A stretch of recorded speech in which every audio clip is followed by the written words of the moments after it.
Halo guys, apa kabar kalian? Semoga kalian selalu sehat dan selalu dalam lindungan Tuhan.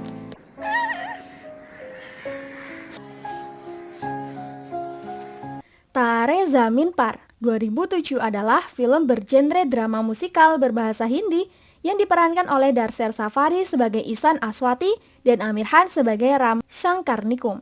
Film ini menceritakan tentang seorang anak laki-laki yang dianggap bodoh oleh semua orang, terutama ayahnya sendiri. Mereka tak mengetahui bahwa anaknya terserang disleksia, alias suatu gangguan belajar yang ditandai dengan kesulitan membaca. Eits, sebelum lebih lanjut, jangan lupa follow IG terbaru Mimin ya guys. Linknya ada di deskripsi. Kalau sudah, tanpa basa-basi lagi, inilah alur ceritanya.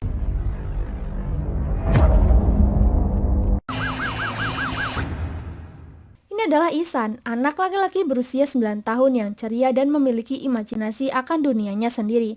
Setiap kali dia menemukan barang yang menarik, dia suka mengoleksinya. Dalam hal akademis, Isan sangat lemah, semua mata pelajaran zonk untuknya. Dia bahkan memberikan kertas hasil ujiannya untuk dikoyak anjing. Isan adalah bagian dari keluarga Awasti. Ibunya, Maya, meninggalkan karirnya untuk mengurusi keperluan rumah tangga. Ayahnya, Nankishore, adalah seorang pengusaha. Disiplin adalah hidupnya, dan waktu sangat berharga baginya. Dia cukup keras mendidik Isan karena sering kecewa dengan kenakalan dan kebodohannya. Kalau ini kakak Isan, Johan namanya. Johan mewarisi kepribadian ayah soal disiplin, sehingga dia selalu berprestasi di sekolah. Namun Johan juga mewarisi sifat ibunya yang penyayang. Keesokan paginya terlihat Maya tengah melakukan rutinitasnya sebagai ibu rumah tangga, yakni menyiapkan keperluan suaminya yang hendak keluar kota. Untung Johan sangat mandiri, jadi Maya tidak terlalu kerepotan. Berbeda dengan Isan yang masih molor dan harus dibangunkan. Yah, lagi-lagi dia membuat bus sekolahnya menunggu, dan kernet bus pun menggerutu. Sesamanya di sekolah, Isan malah berimajinasi dan tak fokus belajar. Ishan! Get out of my class! Sehingga dia pun dihukum keluar dari kelas.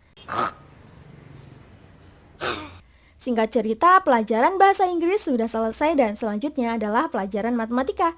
Saat dia baru masuk ke kelas, temannya mengingatkan akan kertas ujian yang seharusnya sudah ditandatangani, juga tentang PR matematika yang harus dikumpulkan. Isan tidak membawa keduanya, karena itu dia malah bolos sekolah dan pergi keluar sendiri membawa tasnya. Dia berkeliling kota dan berpetualang sendiri melihat dunia di sekitarnya. Tanpa rasa takut sedikit pun dan terus saja berjalan dengan bebas. Akhirnya dia tidur di bus sekolah sampai sekolah bubar. Sepulangnya Isan dari sekolah, dia melukis. Isan sangat hobi melukis. Lukisannya sangat bagus untuk anak seusianya. Lalu dia mengerjakan PR bersama ibunya. Saat diperiksa, pengejaannya sangat tidak jelas dan salah. Dia terus saja mengulangi kesalahan yang sama, padahal baru saja kemarin dia belajar tentang itu. Maya bilang, jika Isan tak berkonsentrasi dan memperbaiki ejaannya, dia akan gagal naik kelas lagi. Malamnya Isan membangunkan Johan untuk membantunya menulis surat izin sakit karena kemarin dia membolos sekolah dari pelajaran pertama. Walaupun awalnya menolak dan ingin mengadu, akhirnya Johan tak tega dan menyetujuinya. Sehingga keesokan harinya, Isan pun memberikan surat izin palsu itu. Tapi ternyata hari ini ada ujian matematika dadakan. Saat dia melihat soalnya, imajinasinya mulai aktif. Dia terlalu lama berimajinasi dan berkesimpulan bahwa 3 kali 9 adalah 3. Itu pun hanya satu soal yang bisa Isan jawab. Udah gitu Isan sangat pede kalau jawabannya itu pasti benar. Di rumah, Nankishore sudah pulang dari perjalanan bisnisnya. Isan yang baru saja pulang sekolah langsung memeluk ayahnya. Dengan manja, Isan minta ayah membelikannya akuarium. Sialnya, Nankishore tak sengaja menemukan gulungan surat izin palsu mirip Isan. Nankishore bertanya kepada istrinya, apakah Isan kemarin demam dan tak masuk sekolah. Maya malah bingung. Dia bahkan tak menulis surat itu. Isan pun mendapat amukan dari ayahnya. Apalagi Isan akhirnya mengaku bolos sekolah dan berkeliaran di jalanan kota sendirian.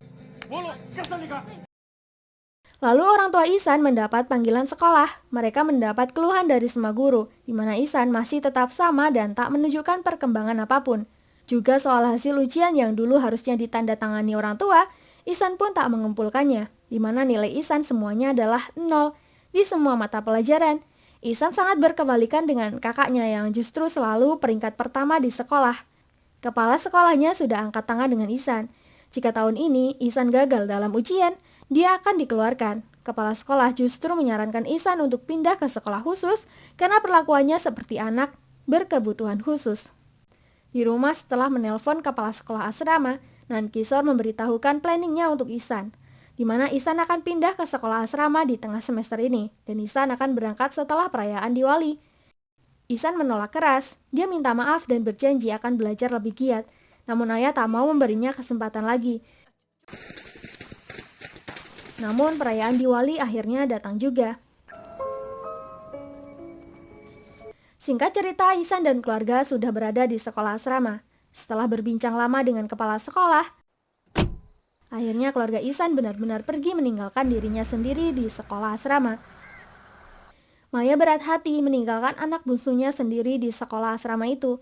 Apalagi setelah sampai di rumah, Maya terkejut melihat flipbook yang Ihsan buat tentang dirinya yang menjauh dari keluarganya. Di sisi lain, Ihsan masih syok dan berusaha memproses semuanya.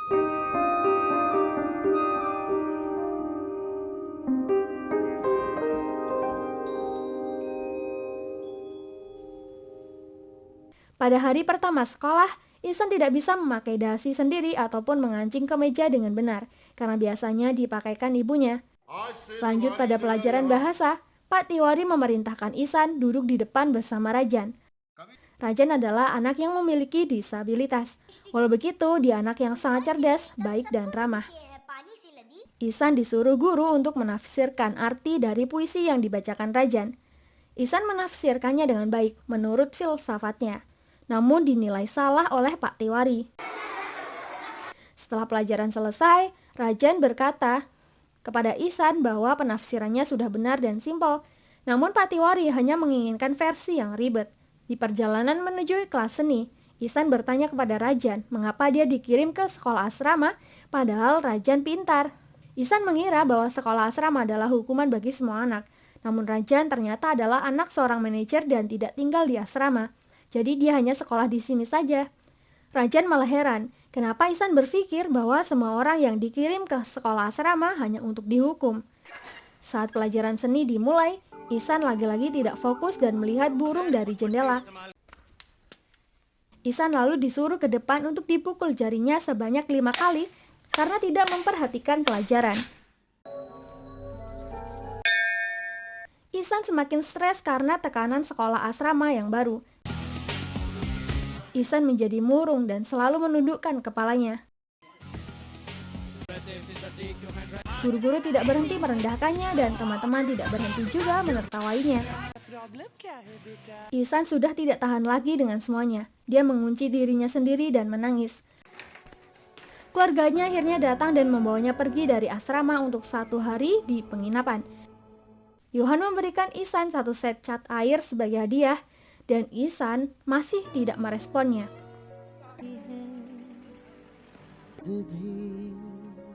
Ihsan akhirnya dikembalikan ke asrama. Tatapannya kosong dan tak sadar sudah ada di tempat yang cukup tinggi. Rajan khawatir dan menyuruh Ihsan segera turun sampai dirinya sendiri terjatuh. Ihsan membantunya berdiri. Ihsan tidak mau kembali belajar, namun Rajan bilang bahwa guru seni yang dulu sudah pergi dan akan ada guru sementara yang menggantikannya. Lalu mereka berdua berjalan bersama ke kelas. Tak lama setelah itu, tiba-tiba suara seruling terdengar di seluruh kelas. Semuanya berkumpul di depan pintu masuk kelas dan menantikan guru yang baru itu. Lalu, dengan konyol, guru itu pun datang mengenakan baju badut dan bernyanyi memakai seruling. Dekho, dekho. Dia menari, melompat dan bernyanyi dengan konyol, membuat satu kelas meriah dan asik. Di tengah keramaian itu, Ihsan hanya tertunduk diam dan tatapannya kosong seperti biasa. Guru seni baru itu bernama Ram Sankar Nikum. Dia memiliki cara mengajar yang unik dan menyenangkan. Itu membuat murid-murid menyukainya. Pikirannya tentang seni dan pendidikan sangatlah terbuka dan cerdas. Sangkar memberikan satu kertas putih polos dan menyuruh murid-muridnya berimajinasi, menggambar apapun yang mereka mau. Semuanya pun mulai melukis, namun Ihsan tetap diam saja dari awal. Sangkar kira dia hanya ingin mencari inspirasi, namun sebenarnya dia sudah tidak ada semangat dan motivasi untuk mengikuti pelajaran apapun. Dan sampai akhir pelajaran pun, Ihsan masih belum melukis apa-apa. Melihat hal itu, Sangkar mengira Ihsan tidak suka melukis. Saat ditanya nama, Ihsan pun tak menjawab. Ihsan kemudian merenung di ujung danau. Saat kembali ke asrama, ternyata ibunya tadi menelpon. Lalu dia pergi untuk menunggu panggilan yang selanjutnya. Ibunya menelpon lagi untuk memberitahu bahwa minggu ini mereka tidak bisa mengunjungi dia di asrama karena Johan akan bertanding di ajang final. Selama Maya berbicara, Ihsan tidak berkata apapun. Begitu juga saat Johan yang berbicara, dia malah pergi meninggalkan teleponnya. Di sisi lain, Sangkar ingin menyimpan karya muridnya di loker. Namun guru yang lain bilang bahwa itu tidak berguna. Ternyata guru di sana tidak ada yang menyenangkan muridnya dalam mengajar, karena kepala sekolah ingin semua muridnya disiplin. Tiwari menambahkan, di sekolah ini program pendidikannya formal, di mana semua murid dididik untuk bersaing di masa depan. Jadi metode pengajaran yang menyenangkan tidak berguna sama sekali. Mendengar itu, Sangkar ingin menaruh hasil karya muridnya ke ruang seni aja. Di perjalanan dia melihat Ihsan yang berlutut di luar kelas dihukum seperti biasanya. Saat ditanya, dia malah ketakutan. Sangkar pun bertanya kepada Rajan soal Ihsan. Rajan menjelaskan kondisi Ihsan sebagai anak baru di asrama, di mana Ihsan sering dihukum karena tidak bisa membaca dan menulis. Bahkan semua bukunya penuh coretan merah dari guru. Setelah mendengar itu, Sangkar bergegas melihat buku-buku tulisan Ihsan di ruang guru. Dia melihat semua tanda-tanda merah dan tulisannya yang selalu terbalik hurufnya. Sangkar pun kembali ke tempat tinggalnya, di sekolah Tulip. Sekolahnya anak luar biasa. Sangkar terlihat gusar, lalu Jabin, partner kerjanya, menanyakan penyebabnya. Niko menceritakan tentang Ihsan dan bagaimana dia dapat melihat dirinya sendiri di Ihsan. Ia ingin membantu Ihsan. Ihsan sedang kesusahan dan membutuhkan pertolongan, namun semua orang di sekeliling Ihsan tak ada yang mengerti apa yang dia butuhkan. Di sisi lain, final Johan sedang berlangsung. Sayangnya Johan tak fokus karena memikirkan keadaan adiknya di asrama dan menyebabkan dirinya kalah. Sedangkan Ihsan, keadaannya masih sama, sendirian dan murung. Begitu juga Sangkar, yang menjadi banyak pikiran karena Ihsan. Akhirnya setelah banyak merenung, Sangkar memutuskan untuk pergi ke rumah Ihsan. Sangkar kembali melihat buku-buku tulisan Ihsan. Dia juga baru tahu bahwa sebenarnya Ihsan suka melukis dan banyak lukisan Ihsan yang dia kagumi. Setelah itu Sangkar akhirnya menjelaskan apa yang sebenarnya terjadi dengan Ihsan. Penyebab dia selalu gagal dalam segala pelajaran dan selalu nakal adalah karena Ihsan mengidap disleksia. Sangkar menjelaskan pola-pola pada kesalahan Ihsan dalam mengeja. Dia menulis dengan huruf yang terbalik. Ihsan sulit mengenali huruf-huruf dan sulit menyelaraskan pikirannya dengan apa yang dia tulis atau baca. Sangkar menjelaskan ini semua bukan karena Ihsan malas atau bodoh. Orang tua Ihsan hanya kurang mengenalnya dengan baik. Namun Ankisor keras kepala dan tak terima, karena yang penting bagi dia hanyalah bersaing untuk menjadi yang terbaik. Juga apapun yang Sangkar jelaskan tak merubah pola pikir Ankisor. Di sekolah, saat pelajaran seni kembali dimulai, Sangkar menunjukkan Ihsan flipbook miliknya yang membuat Ihsan terkejut. Sangkar lalu menceritakan tokoh-tokoh besar dan bersejarah yang mempunyai kondisi yang sama dengan Ihsan, mulai dari Albert Einstein sampai Walt Disney. Saat kecil, mereka mempunyai kesulitan membaca dan menulis. Namun nyatanya, mereka bisa menjadi orang yang sukses di masa depan. Hal ini semata-mata untuk memotivasi Ihsan kembali dan membangkitkan semangatnya lagi. Senyum Ihsan pun kembali terlihat. Lalu, Sangkar menyuruh semua muridnya belajar di luar sekaligus refreshing. Sangkar memanggil Ihsan. Dia memberitahu bahwa dulu saat dia kecil, dia juga mengalami kesulitan yang sama dengan Ihsan. Namun nyatanya sekarang dia bisa berubah dan menjadi guru seni di sana. Mendengar itu, semangat Ihsan semakin membaik. Di luar, semua murid mulai menciptakan hal-hal sendiri. Begitu juga dengan Ihsan. Dia mengeluarkan barang-barang koleksi yang dia temui dan berhasil membuat kapal yang dapat mengapung dan berlayar. Sangkar takjub dengan karya Ihsan, begitu pula teman-teman sekelasnya. Saking senangnya, Sangkar mengambil karya Ihsan itu dan dipajang di rumahnya. Esoknya, Sangkar menemui kepala sekolah untuk mendiskusikan tentang Ihsan dan masalahnya. Alih-alih ingin membantu, kepala sekolah malah ingin memindahkannya ke sekolahan khusus. Sembari memberikan hasil lukisan Ihsan, Sangkar meyakinkan kepala sekolah tentang kecerdasan yang Ihsan miliki, terutama dalam hal melukis dan imajinasi. Ihsan hanya perlu dibimbing dan diasah dengan benar. Dia yakin Ihsan bisa berubah dan menyesuaikan seperti murid lainnya. Sebagai jaminannya, Sangkar bertekad membantu Ihsan secara pribadi dan akhirnya disetujui. Dengan syarat, jika Ihsan tak ada perubahan sampai kenaikan kelas, maka Ihsan harus dikeluarkan. Lanjut cerita, sesi belajar Sangkar dan Ihsan pun dimulai. Sangkar membimbingnya secara perlahan, dengan metode pelajaran yang sesuai dengan keadaan Ihsan. Pelajaran lebih santai dan menyenangkan, tidak seperti pelajaran kaku dan ketat pada umumnya. Bukan hanya dalam pengejaan dan pembacaan. Dalam matematika dan menulis angka, Ihsan juga sudah berkembang dengan baik dan berhasil menunjukkan banyak kemajuan. Sampai suatu hari, Sangkar mempunyai ide untuk mengadakan kontes melukis antar guru dan murid, dan itu disetujui langsung oleh kepala sekolah. Beberapa hari kemudian, Nankishore datang untuk berbicara dengan Sangkar. Nankishore mengaku sudah mencari tahu di internet tentang apa itu disleksia. Dia berencana memindahkan Ihsan ke sekolah khusus, agar Sangkar tak mengira mereka bukan orang tua yang perhatian dengan anaknya.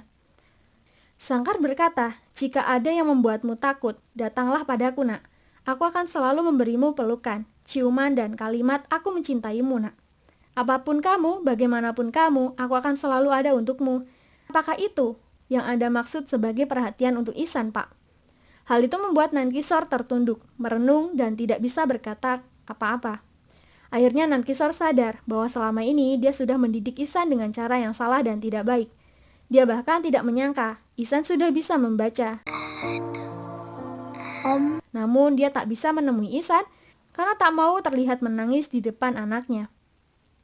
Paginya Ihsan sudah bangun duluan daripada anak yang lain dan berpakaian sendiri dengan rapi, lalu pergi keluar sendirian untuk melihat pemandangan di pinggir sungai. Hari kompetisi pun tiba. Suasana sangat ramai dan padat akan murid dan semua guru. Dan yang akan menjadi juri kompetisinya adalah seorang tamu spesial, yakni guru dari Ram Sangkar Nikum sendiri. Semua guru dan murid bahkan kepala sekolah juga ikut berpartisipasi dan mengambil kertas mereka masing-masing. Kompetisi akhirnya dimulai, namun Ihsan belum juga menunjukkan batang hidungnya. Sangkar jadi khawatir. Untung tak lama Ihsan pun datang. Sangkar langsung memberikannya selembar kertas dan menyuruhnya segera melukis. Ihsan memisahkan dirinya dari semua orang dan melukis dengan cat pemberian Johan. Semua peserta melukis sesuai dengan imajinasinya masing-masing.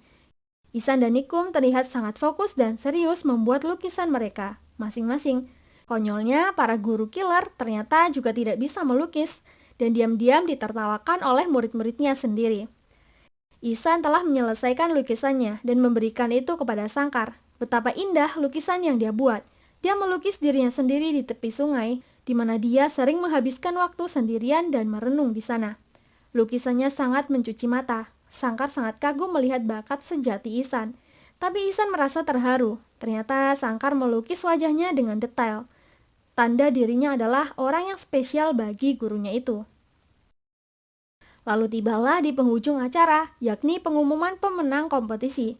Namun sebelum itu, kepala sekolah memberi sambutan. Selama bertahun-tahun dia memimpin sekolah formal ini. Dia tak menyangka kesenian ini membawa kebahagiaan bagi seluruh guru dan murid. Hiburan sangat diperlukan dalam pembelajaran untuk merefreshing otak.